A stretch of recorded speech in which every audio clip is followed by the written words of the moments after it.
Hi friends, வாங்க நம்ம chicken biryani எப்படி செய்கிறதுன்னு பார்க்கலாம். ஒன்று குக்கரில் வச்சா குழஞ்சும், ஒன்று அடி பிடிச்சிரும். நம்ம எப்படி செய்யலான்னு இந்த மாதிரி நீங்களும் செஞ்சு பாருங்கள். வாங்க பார்க்கலாம். பட்டை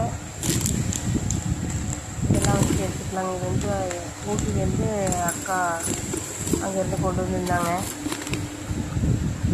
அதை யூஸ் பண்ணுறேங்க. இப்போ வந்து சிக்கனில் வந்துட்டு நல்லா வாஷ் பண்ணி எடுத்துட்டு தயிர் 2 ஸ்பூன் எடுத்துக்கலாம். அப்புறம் அரை ஸ்பூன் மிளகாத்தூள், அரை ஸ்பூன் மஞ்சள்தூள், அப்புறம் லைட்டாக கல்லுப்பு போட்டுக்கோங்க.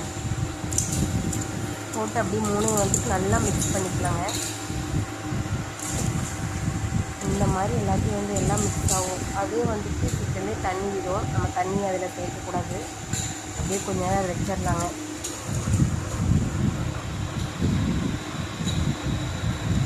ரெண்டு லெக் பீஸ் இருந்துச்சு, எனக்கு ஒன்று அவருக்கு ஒன்று. இப்போ வந்து எண்ணெய் ஊற்றிக்கலாங்க. அப்புறம் நெய். இப்போ வந்து ஆல் ஸ்பைசஸ் எடுத்துக்கலாம். முந்திரி, பிரியாணியில் ஸ்டார் அனைஸ், பட்டை, ஏலக்காய் அதெல்லாம் எடுத்துக்கலாம்.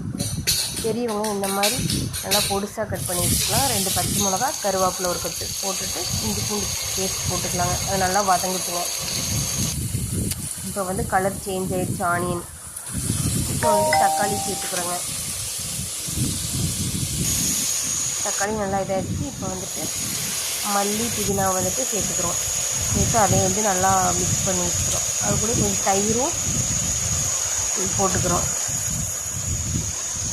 அப்புறம் லெமன் புழிஞ்சிட்டு நல்லா இதாகிடுச்சு. இப்போ வந்துட்டு மிளகாத்தூள், மல்லித்தூள்,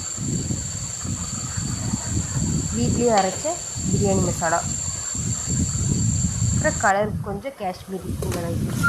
இப்போ சிக்கன் எடுத்து அதில் போட்டுடலாம். சிக்கன்லேயே தண்ணி விடும். இப்போ அரிசியும் போட்டுட்டு நான் வந்துட்டு புடியில் தான் வந்துட்டு அரை புடி போட்டேன். அதனால் அதில் வந்து ஒரு புடி தண்ணி ஊற்றி இப்போ நல்லா கொதிக்குது.